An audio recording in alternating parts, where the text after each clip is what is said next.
Livres, filiado à Cruz Azul.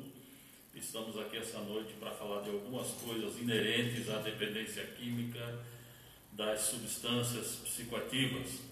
Temos como nosso convidado Marcelo Tribes, que é especialista, mestre em dependência química, e nós estamos aqui para debater algumas coisas relacionadas à dependência química. Estamos aqui também com Jonatas Tribes, que é psicólogo do Centro de Habitação Jovens Livres, também é um dos responsáveis do grupo de apoio, e também César Sinhoca, que está nos bastidores, aí nos ajudando, a Marilei, que é a esposa do Marcelo, também nos bastidores aí, e nós estamos aqui com esse intuito de esclarecer algumas coisas, reforçar alguns pensamentos, e também de ajudar aquelas pessoas que nos assistem e que precisam de ajuda, também a título de informação para aqueles que queiram se capacitar um pouco mais nessa área da dependência química do grupo de apoio. Eu quero nesse momento fazer uma breve oração para que nós possamos então colocar essa reunião também diante do nosso Deus, para que tudo corra conforme o seu querer, a sua vontade. Nosso Deus e nosso Pai, nós te agradecemos, bendizemos por esse dia e a oportunidade que tu nos dás de mais uma vez estarmos sendo usados por ti na tua obra, no que tange a dependência química, como grupo de apoio, como pessoas que se interessam pelas vidas. Obrigado, Deus, pelo teu chamado, pela oportunidade, e edifica, Pai, a vida daqueles que nos assistem, a nossa própria vida, para a glória do teu nome. Amém. Então, um dos temas do grupo de apoio que tem tido relevância, né, é a própria... Ô senhora, naquele microfone lá tem uma borrachinha de dinheiro. Caiu o celular aqui do senhor, mas não tem problema. O cair é do homem, o levantar é de Deus. Isso é tudo certo. Então, uma das coisas relevantes na dependência química é a questão... A gente tem trabalhado com acolhimento, prevenção da recaída no acolhimento, preparando as pessoas para voltar a viver na sociedade e assim então conviver de novo de uma maneira que não seja excluída, né? Que ela mesma não se exclua, né? Então quero aqui perguntar para o Marciano, para que ele possa discorrer um pouco sobre o assunto, sobre o que é o grupo de apoio e qual realmente a função dele na sociedade e nessa área exclusiva aí da dependência química. Ótimo, pastor Osmar. Então, vamos tentar trabalhar um pouco esse tema, que é um tema extremamente relevante. Talvez, primeiro, eu conheço pouquíssimas pessoas que conseguiram parar de usar droga e que não frequentam algum grupo de apoio. Quase que todos eles que eu conheço, eles estão vinculados a algum grupo de apoio. Esse grupo de apoio ele pode ser um grupo de apoio específico para a dependência química, ou ele pode ser um grupo de apoio que ele encontrou. O que é isso? Por exemplo, em alguns casos as pessoas encontram um grupo de pessoas ligados a uma igreja, por exemplo, e esse grupo acaba se tornando um grupo de apoio para essa pessoa, né? Mas o que precisa acontecer, e a importância de entender que o dependente químico ele precisa de um grupo que o entenda. Recomendo já um livro aqui para quem se interessar, chama-se O Evangelho Maltrapilho. Nesse livro é interessantíssimo o que o autor escreve, principalmente focado ao dependente químico, onde ele diz que numa igreja normal, o que é uma igreja normal, né? Mas uma igreja onde as pessoas vão congregar assim por diante, não necessariamente as pessoas, os membros, até mesmo o presbitério, está preparado para trabalhar com o dependente químico, né? Então ele cita isso, a pessoa chega num culto, numa comunidade, quem é ele? Ele é dependente químico e pode ele ser tratado diferente. E não quer dizer que essas pessoas da igreja são maldosas, é que elas não sabem lidar. E ele diz que é diferente, por exemplo, quando a pessoa chega num grupo de apoio, onde, por exemplo, ele cita lá um exemplo, uma pessoa, ela frequentava o grupo de apoio, essa pessoa sai do grupo de apoio num determinado momento porque vai visitar a sua família fora, em outra cidade. Ele vai para essa outra cidade e tem uma recaída. Ele recai, ele usa drogas. Bem, quando ele volta cabisbaixo, ele volta decepcionado, ele volta se sentindo sujo, mas ele volta para o grupo de apoio. Quando ele senta no grupo de apoio, é normal que as pessoas compartilham o que aconteceu. Quando chega o momento dele compartilhar, ele baixa a cabeça. Eu recaí. Eu usei droga. Eu estou me sentindo muito mal. Mas o que acontece, pastor? Os outros que estão no grupo de apoio não o julgam. Aí está declarado então um dos êxitos do grupo de apoio, não é? Não julgam, todos eles também baixam a cabeça. E ele começa a chorar e eles choram junto. Porque sabem como é difícil viver em sobriedade.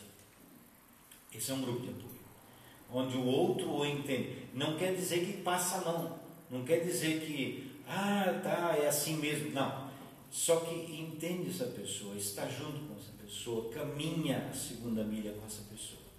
Então a importância do grupo de apoio, quando surgiu os grupos de apoio mais conhecidos, 1935 com Bill e Bob, exatamente isso que eles encontraram no outro.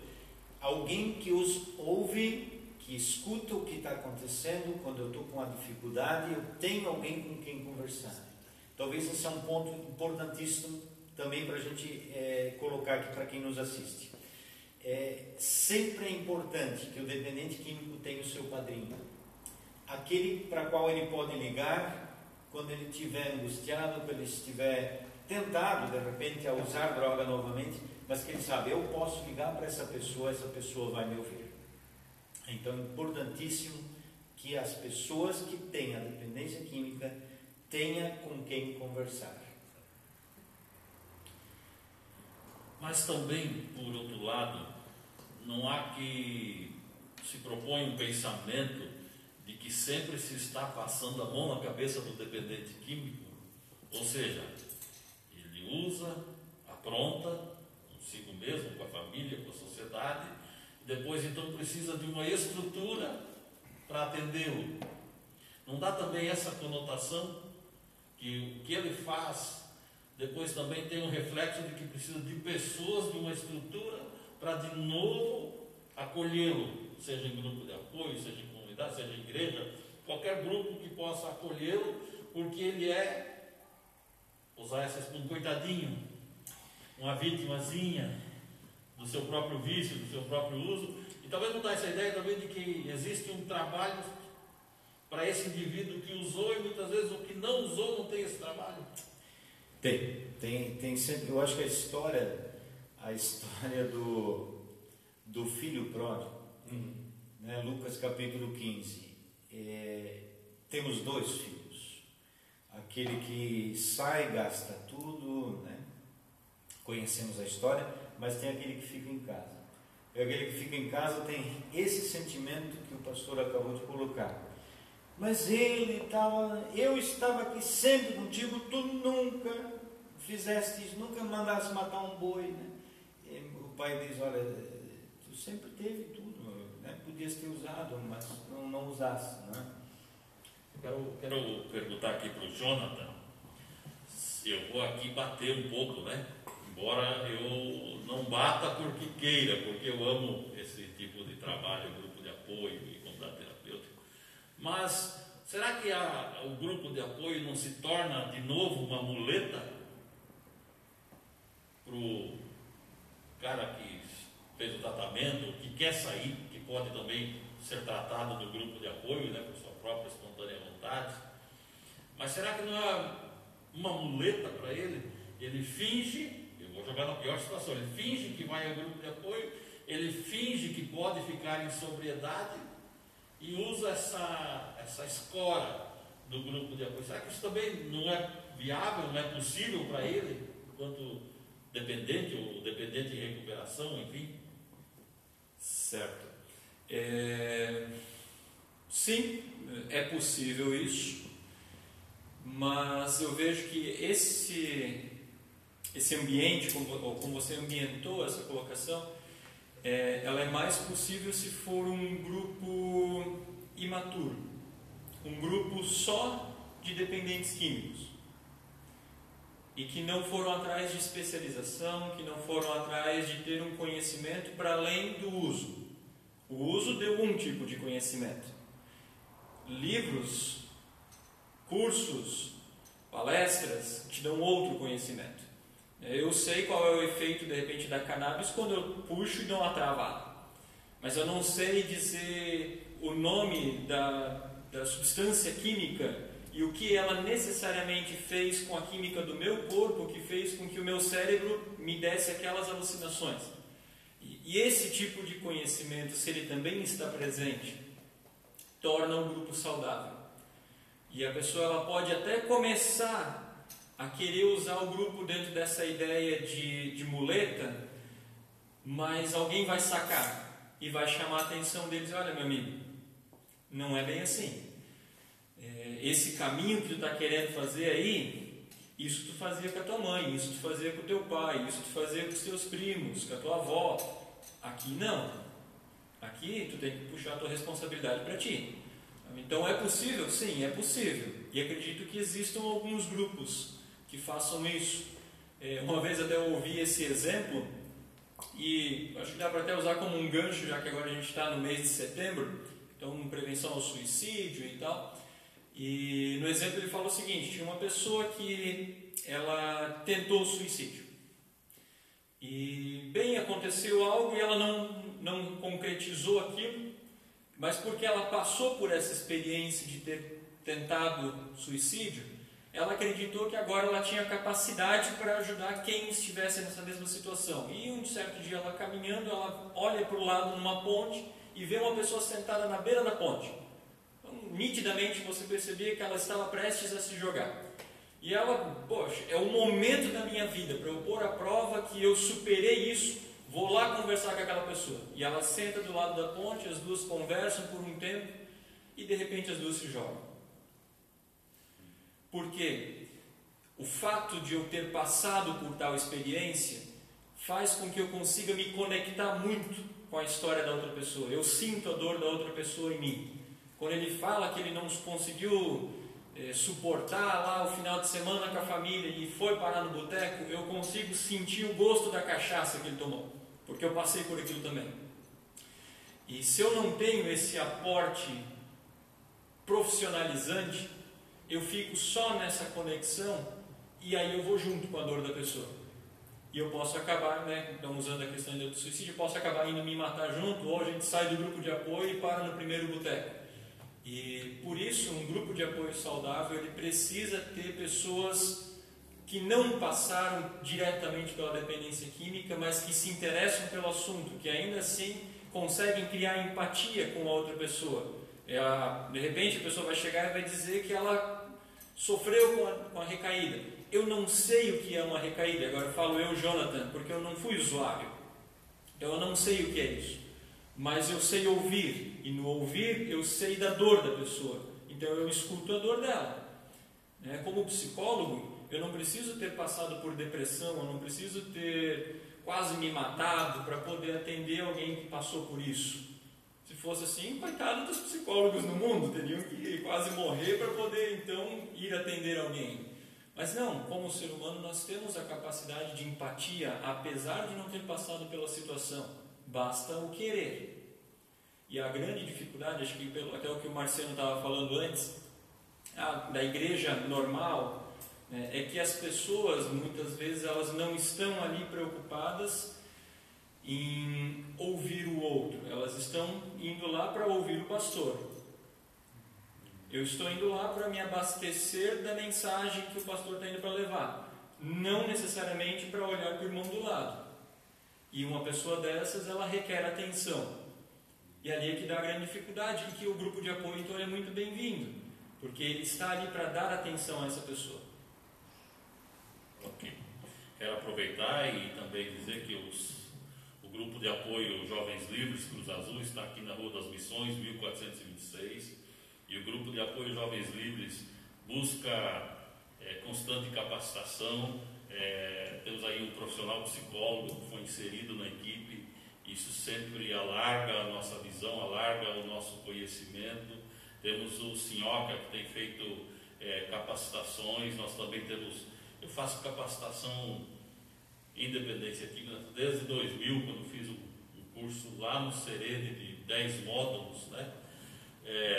E eu fui invocado, eu fui para lá, podia voltar, eu fiquei dormindo lá no alojamento para buscar informação, esse a mais que você colocou. Então quero dizer para vocês, não tenham medo, o pessoal que mora aqui na região da Ponta Aguda, de vir no grupo de apoio Jovens Livres. A gente busca constante capacitação para ter esse ouvir, né, mais alargado, mais atento à situação da pessoa. Marciano, você buscou constantes capacitações, né? Inclusive agora com mestrado e tudo, né? O que te levou a isso, a se buscar cada vez mais? Foi curiosidade? Foi buscar mais ferramentas para servir? Enfim, nessas áreas que você buscou, as suas formações, sua graduação, seu mestrado, né? Onde fica, qual é o foco? É a pessoa? É o conhecimento? Onde é que está qual é o lance? Ótimo. Pastor, assim, eu tive, minha história educacional era um pouco complicada porque eu fui para a primeira série e não passei na primeira série. Eu falava só alemão em casa, né? E cheguei na escola, eles falavam português, eu não entendia o que estava acontecendo lá. Bem, não consegui passar de ano. Então eu fui para a segunda série, depois de 2 anos na primeira série, na época era série, né? E, bem, na segunda série eu rodei de novo. Eu fiquei craque nesse negócio de rodar, né? Então eu tentei ir para a escola mais um tempo e até que um dia eu cheguei em casa, meu pai já falecido, né? Meu pai, um alemão grosso lá da Itopava Central. Então eu disse para ele: pai, eu vou parar de estudar, esse negócio de estudar não é para mim. E o pai disse: eu acho melhor mesmo. Bem, em outras palavras, ele disse: tu é burro, meu filho, não adianta tu ir para a escola, abandona esse negócio, né? E abandonei a escola. E aos 21 anos é que eu, depois de ter me envolvido com droga, depois de ter me envolvido com prostituição, com muita coisa que não é boa, eu conheci um livro, me apresentaram um livro, o livro dos livros. Só tinha um detalhe, pastor, eu não conseguia ler, porque eu não tinha aprendido a ler. Eu lia, mas eu não conseguia chegar até no final da frase e saber o que eu li lá no começo, né?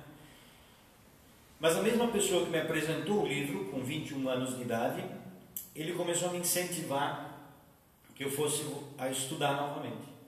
Uma dessas pessoas, inclusive, é o prefeito da cidade, o Mário Hildmann, que trabalhava no Serene naquela época. E volta a estudar, Marciano, tu é inteligente, e eu voltei a estudar. Depois então de ter me envolvido com droga, fui fazer um teste de 1ª a 4ª série, chamava-se de teste de nivelamento. Esse teste eu fiz com 24 anos. Então, com 24 anos, fazendo teste de 1ª a 4ª série. Bem, mas tinha uma senhora de 73 anos fazendo o mesmo teste. Quando eu olhei para aquela senhora, eu disse: mas se ela vai, eu vou. E não é que ela foi. Então eu fui junto e fiz e passei. E comecei a tomar gosto pelo conhecimento. E aí que eu quero chegar num detalhe importantíssimo, que inclusive eu falo nos cursos da Cruz Azul muito isso. Eu venho do uso de droga, mas eu me apaixono pelo conhecimento. Então antes eu conhecia o que era maconha, até sabia como é que fazia para enrolar o baseado, tudo isso. Mas depois, com o conhecimento, eu comecei a entender o que o Jonathan já falou um pouquinho antes, comecei a entender que, por exemplo, pastor, e aí a gente chega, antes foi dito aqui, vamos falar um pouquinho da PL 399, 2015, que está rolando aí no Congresso Nacional. Depois eu comecei a entender, por exemplo, que nesta palavra maconha existem mais de 600 canabinoides diferentes. Mais de 600. Um desses canabinoides é o canabidiol, um deles, que é o que pode ser usado em alguns casos de epilepsia, mas que nós já temos, por exemplo, os estudos de medicina encontraram outras substâncias muito mais eficazes do que o canabidiol. Não é?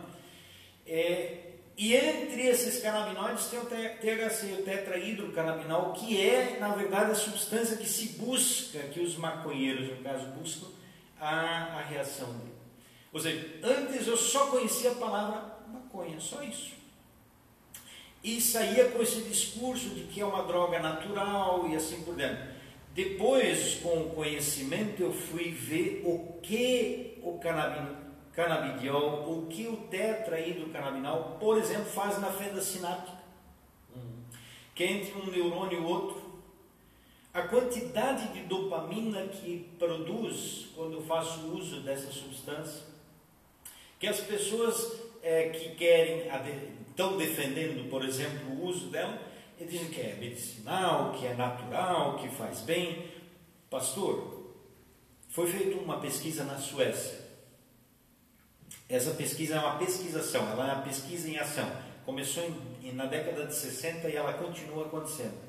Nessa pesquisa, se acompanha famílias desde a década de 60. Então se acompanhou, por exemplo, crianças nascendo, se tornando adolescentes e se tornando adultas. Lá se constatou nessa pesquisa o seguinte: se a pessoa fumar um baseado de maconha por semana, um apenas por semana, um adolescente fazer uso de um baseado por semana, aumenta 310% as chances de desenvolver esquizofrenia. Qual é o maconheiro que tem acesso a esse tipo de conhecimento? Pouquíssimos ou ninguém. Então, esse conhecimento é que, não por acaso, João capítulo 8, 32 diz: conhecereis a verdade e a verdade vos libertará. Paulo Freire, sou pedagogo também, né? Paulo Freire, ele escreve num dos livros dele, Pedagogia da Autonomia, que ele era fumante. Ele escreve lá: eu era fumante e deixei de fumar. E deixei de fumar quando eu entendi o que era o cigarro.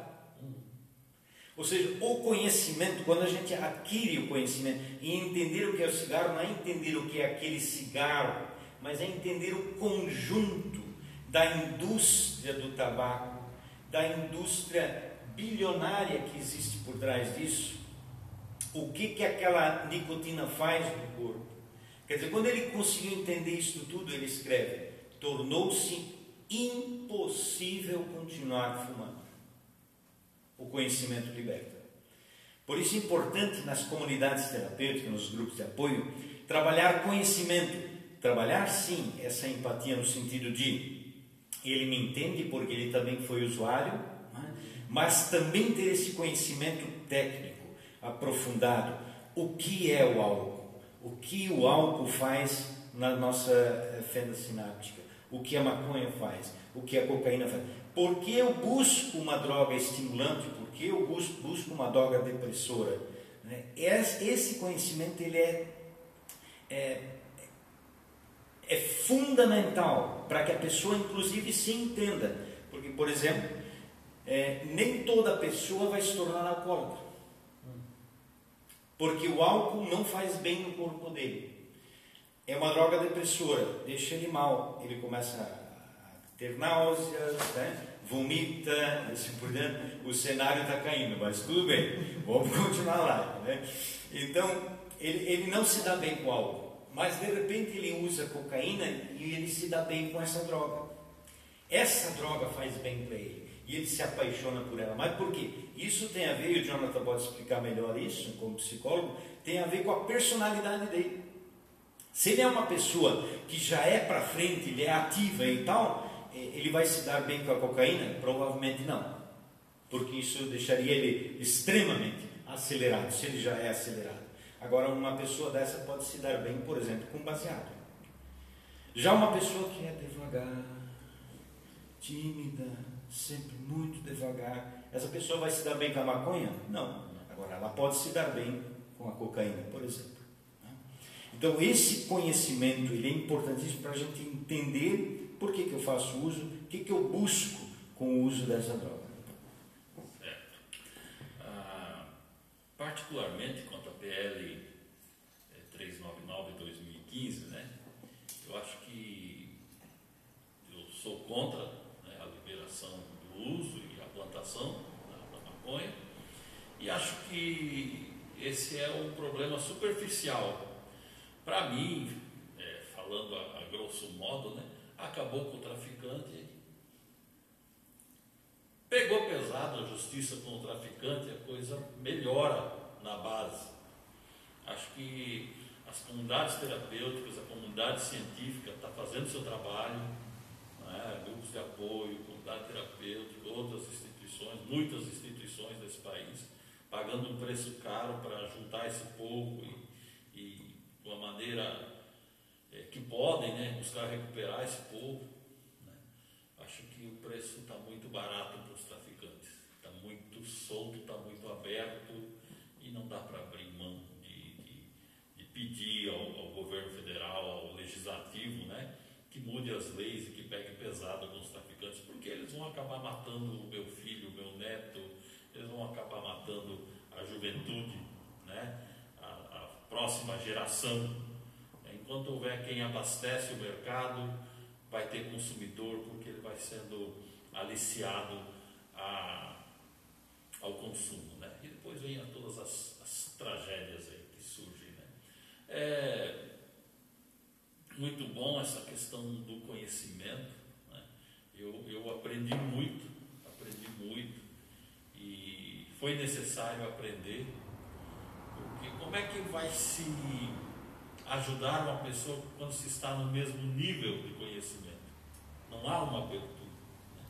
Então eu queria voltar um pouquinho mais nisso, falar com o Jonathan, a questão nas tuas, com toda a ética, é claro, né? Mas as tuas terapias individuais, as pessoas que você tem tratado nessa área e colocado esse conhecimento à disposição dela, têm reagido melhor, Jonathan, na prática mesmo? Tem tido uma reação melhor de entendimento? Lógico que processual, né? Não é uma coisa de uma semana, de um mês, mas há um processo aí de entendimento, né? Até por causa que a gente chama na comunidade terapêutica, né, da sequela, né? Mas tem havido um progresso nisso, João? Olha, dentro da psicologia é um pouco complicado você mensurar isso. E na própria comunidade a gente também já tem essa grande dificuldade em apontar números de sucesso, né? Porque passou 6 meses, isso não significa que a pessoa não recaiu na semana seguinte. Então é difícil dizer assim, efetivamente deu resultado, não deu, mas sim, casos, alguns assim que a gente consegue ainda conversar um tempo depois, ou que volta e meia a gente se cruza aí, né, a vida faz os caminhos se encontrarem novamente. Então há sim alguns casos, alguns relatos que a gente vai vendo de pessoas que passaram pela poltrona ali, trocamos uma ideia há algum tempo, e que a vida parece que ela entrou um pouquinho nos eixos de novo. Mas o que eu acho que é assim, um ponto interessante a se colocar em relação a isso é que não é, dentro do atendimento, não é necessariamente um conhecimento que eu detenho, que eu vou passar para a pessoa e que agora, se ela aprender isso, ela vai conseguir viver a vida dela. Não é algo assim tão fácil, mas é a pessoa começar a se entender, começar a perceber um pouco do que até o pai estava falando antes ali, com relação ao porquê eu usava isso, porquê eu usava aquilo, qual era o meu interesse dentro deste uso daquele. A partir deste momento que eu começo a me questionar isso, que eu me torno um questionador da minha vida, eu deixo de viver a vida só porque eu estou acostumado a fazer dessa forma, mas eu começo a colocar tudo em interrogação.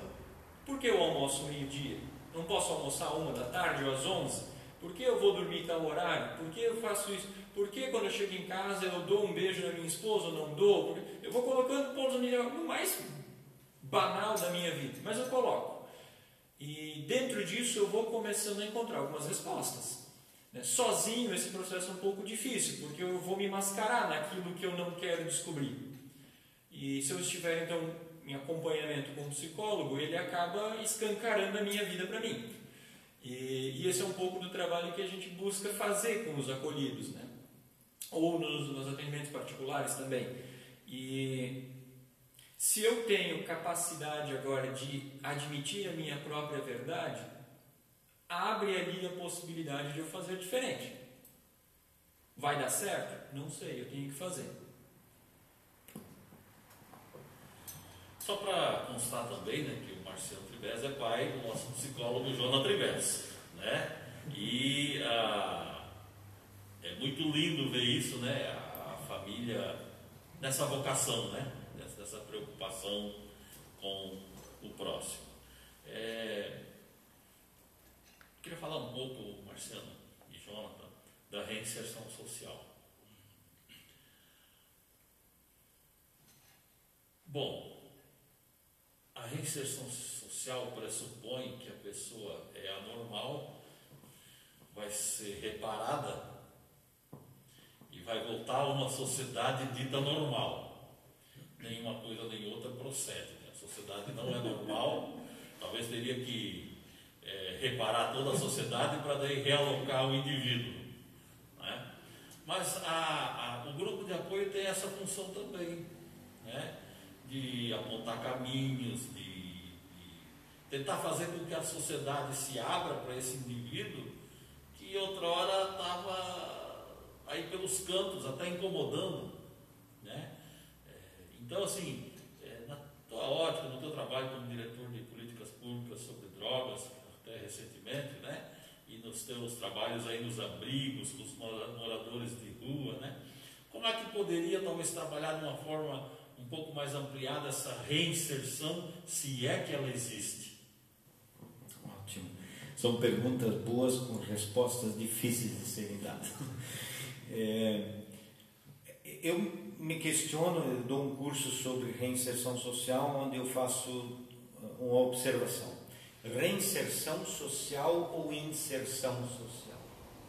Porque reinserir é alguém que já estava uma vez e volta. Inserção seria alguém que nunca fez parte e agora ele vai fazer parte. Então, e isso é interessante quando a gente trabalha com dependente químico, que nós temos dependentes químicos que se tornaram dependentes depois de um determinado período, onde eles já estavam inseridos, eles tinham trabalho, eles tinham família, eles tinham toda uma estrutura e por algum episódio da vida acabaram abusando de alguma droga e podem ter se tornado dependentes. Bem, esse indivíduo nós vamos reinserir na sociedade. Ele já tem estudo, ele tem trabalho, ele tem profissão e assim por diante. Agora, existe também uma outra fatia da população dependente que talvez nunca esteve inserido. Ele não tem escolaridade, ele não consegue um emprego, ele não tem escolaridade, ele não tem uma profissão, ele talvez fazia um trabalho, e aí você falou como diretor de política sobre droga, a gente trabalhou aqui com a pessoa em situação de rua em Blumenau. Uma pessoa em situação de rua em Blumenau hoje, ela ganha em torno, pastor, de R$200 por dia. R$200 por dia, se ele trabalhar 20 dias, R$4.000. Se ele trabalhar 20 dias, se ele trabalhar sábado e domingo também, porque dá dinheiro, ele ganha mais do que isso.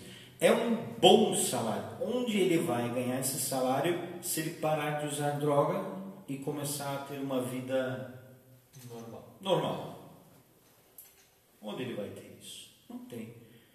Um emprego de produção aí é R$1.200, R$1.300.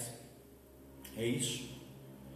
Então, como inserir este cidadão na sociedade? Um grande desafio.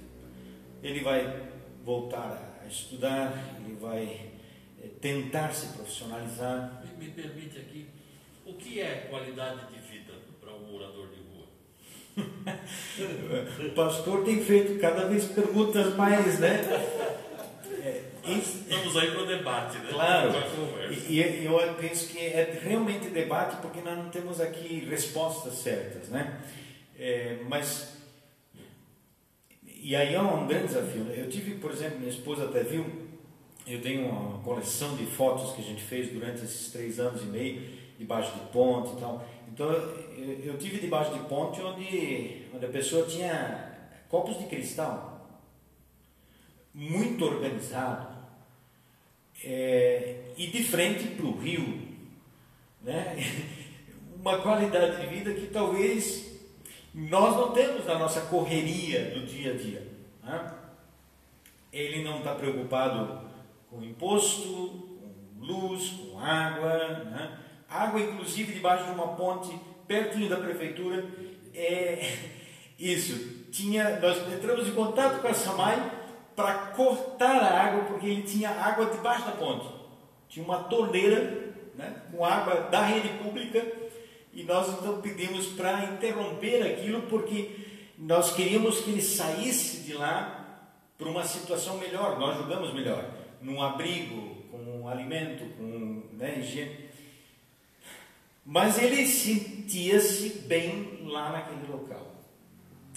Então é um grande desafio nós conseguirmos colocar numa pessoa que está há muitos anos em situação de rua, dele sair dessa situação e vir para uma situação que nós entendemos que seria melhor.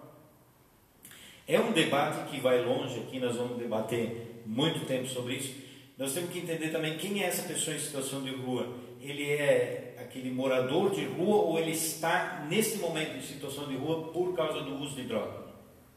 Um grande número de pessoas que nós temos hoje pedindo dinheiro nas sinaleiras não são pessoas que não têm casa. Eles têm casa, eles têm família, eles estão na rua para o uso de droga. Esses R$4.000 que ganha R$200 por dia pedindo nos carros, na sinaleira, vai para a droga, né? Porque droga, as pessoas acham, mas é só R$5 uma pedra. Uma pedra sim, mais 10 pedras 50. Então R$50, se eu fumar todo dia, num mês é R$1.500. Se fumar só 10 pedras, mas as pessoas fumam muito mais do que isso.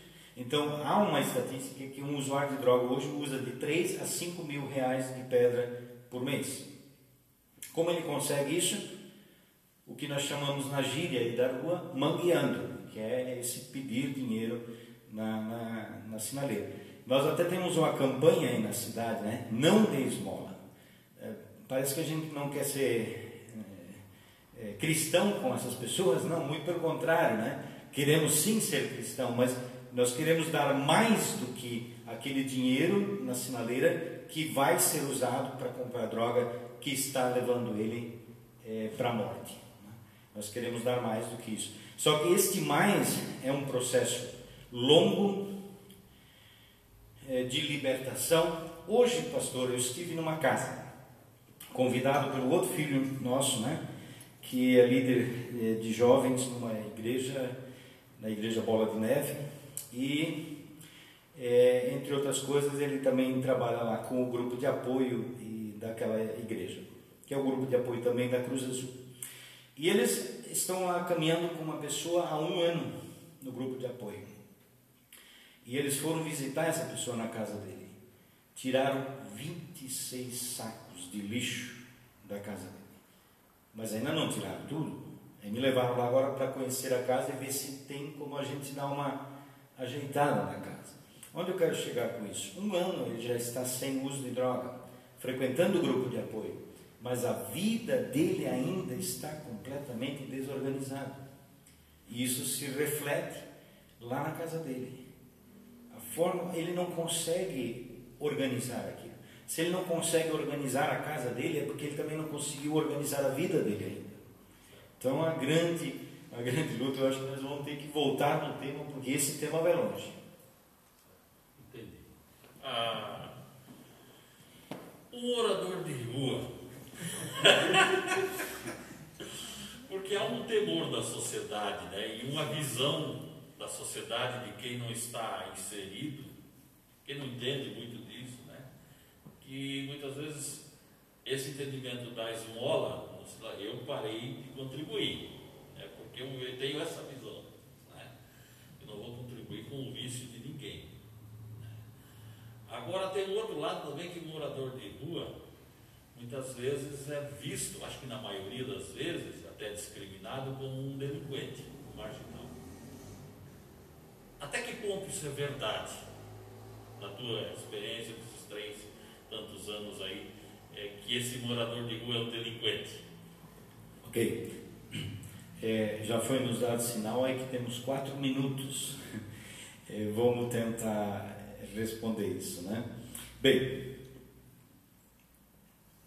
a Bíblia nos fala, em Tiago, que nós devemos cuidar dos órfãos e das viúvas.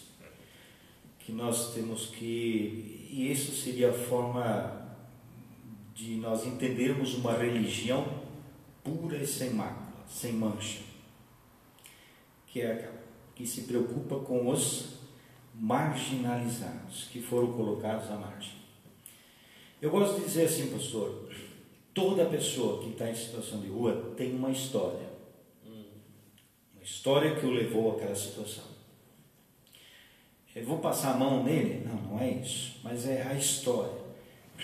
Nem todos que estão ali são delinquentes porque querem ser delinquentes. Talvez foram construídos para serem do jeito que são. Eu vou usar um exemplo. Nós tivemos acolhido na comunidade terapêutica, quando a gente trabalhava lá no Serene, na Lapa, no Paraná, um senhor. E esse senhor, ele estava lá, e ele tinha um semblante fechado, ele sempre era muito fechado. Era até ruim de a gente chegar perto dele, por causa do jeito dele. E um dia eu cheguei para ele e disse, como tu estás? O que está acontecendo contigo? Era 10 para o meio-dia. Ele olhou para mim e disse, tu tens tempo? E eu pensei, bem, perdi o almoço. E eu disse para ele, sim, eu tenho tempo para te ouvir. E ele começou a falar. Ele contou a história dele. Ele tinha 2 filhas, trabalhava de chacreiro numa chácara, e o chacreiro, o dono da chácara, disse para ele, olha, tu tens tudo o que tu quiseres aqui nessa chácara, tu podes usar tudo, só eu tenho um pedido que eu quero fazer para ti.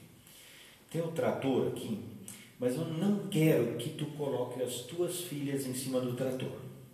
É muito perigoso. Tá bom? Chegou um domingo que ele pegou o trator e ia para a cidade para fazer uma compra. E o que ele faz? Coloca as 2 filhas em cima do trator. Uma em cima de cada paralama. Trator com rodas, com pneu, com água dentro para se firmar no chão, né?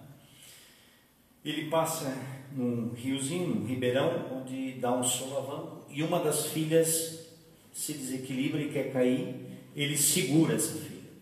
Do que ele segura essa filha, ele solta o pé da embreagem, dá outro solavanco, e a outra menina cai debaixo da roda e ele passa por cima dela. Bem, ele pula de cima do trator, pega a menina no colo, a menina ainda está com vida, mas totalmente esmagada da cintura para baixo. E ela olha para ele com lágrimas nos olhos, papai, dói, eu acho que eu vou morrer. E ela morreu. Ele disse, Marcelo, naquele dia eu comprei um garrafão de cachaça e nunca mais parei de beber. E aí eu pergunto, pastor, o que fazer com uma pessoa dessa? São pessoas que estão aí, vagando. O que fazer? O que dizer para ela? que como psicólogo fazer? O que fazer com essas pessoas? Se elas não entenderem que elas são amadas por Cristo, que o sangue de Jesus limpa eles de toda a culpa, uma pessoa dessa não consegue viver mais. Então, que bom que eu não preciso julgar quem é um delinquente, quem não é. O que eu tenho visto nos 27 anos que eu trabalho com dependência química, 27 anos, a idade do nosso filho Jonathan que está aí. Eu já vi muitas pessoas que são julgadas como delinquentes que hoje são pais de família. São donos de empresa, que estão aí produzindo, que estão aí ajudando outras pessoas e eram interpretadas como delinquentes. Muitas. Eu mesmo sou resultado disso. Se o Jonathan teve o privilégio de ter um pai que estava junto com ele, que contava histórias para ele quando ele ia dormir, que investiu, que ama, é porque um dia esse pai foi encontrado pela graça de Deus e foi restaurado. Porque se isso não tivesse acontecido, o que seria do Jonathan? O que seria do David? O que seria da minha esposa? Só porque um dia eu entendi que papai me ama tanto, mas tanto, que não poupou o filho dele. Só por isso, essa história pode ter esse final, ou esse andamento, né? Essa sequência que está tendo. Amém. Martinho Lutero nos deixa uma frase, né? Que é que se você vê o teu irmão caído, estenda-lhe a mão, ajude-o a se levantar e lhe dê um abraço de mãe. Eu acho que isso sintetiza também o nosso grupo de apoio aqui. É um grupo de apoio com essa finalidade de ajudar o próximo. Obrigado, Marciano, pelo compartilhar da sua experiência. Obrigado, Jonathan, por compartilhar também os seus conhecimentos. E assim nós vamos caminhando. Obrigado, Senhora, pela sua disposição. Marilei, obrigado por estar aí também, né? E agradeço àqueles que estão nos ouvindo e que espero que tenham absorvido essa mensagem tão fundamental, tão importante dessa noite. Eu quero então aqui encerrar. Quero pedir para o Jonathan, assim como nós iniciamos orando, pedir para que o Jonathan faça essa oração final. Se quiser fazer alguma consideração, pode fazer também. Acho que já foi dito bastante. Vamos então fazer uma oração. Obrigado, Senhor, porque Tu te fez presente na nossa história. Obrigado por tudo que eu nem sei pelo que Tu já nos livrou. Quero também aqui estar clamando, pedindo pela vida de todas essas pessoas que ainda não ouviram falar de Ti, ou ouviram, mas ainda não abriram as portas para Ti. Senhor, que Tu estejas nos usando a todas as ferramentas que existem, que estão aí disponíveis, e se não estão disponíveis, que torne-as disponíveis, para que a gente também possa alcançar essas pessoas, que elas também venham a entender o quão elas são importantes, não pelo que elas têm, não pelo que elas fazem, mas por aquilo que Tu fez, por aquilo que Teu Filho fez por ela na cruz. Então, que nós, dentro da questão da dependência química, assim como muitos outros serviços também tem dentro de outras áreas, que nós consigamos atingir essas pessoas que têm dificuldades e que possamos ser instrumentos teus, porque não basta ter somente a compreensão da dificuldade, olhar para a minha história e achar, bem, esse daqui foi o motivo para eu começar a beber, para eu começar... Mas eu preciso agora achar um motivo para eu mudar isso. E creio eu que não há motivo maior do que fazer isso por graça a Ti, fazer isso por graça ao que Você fez por nós. Então ajude-nos, Senhor, para que a gente também possa ajudar os outros. É isso que eu peço em nome de Teu Filho Jesus. Amém.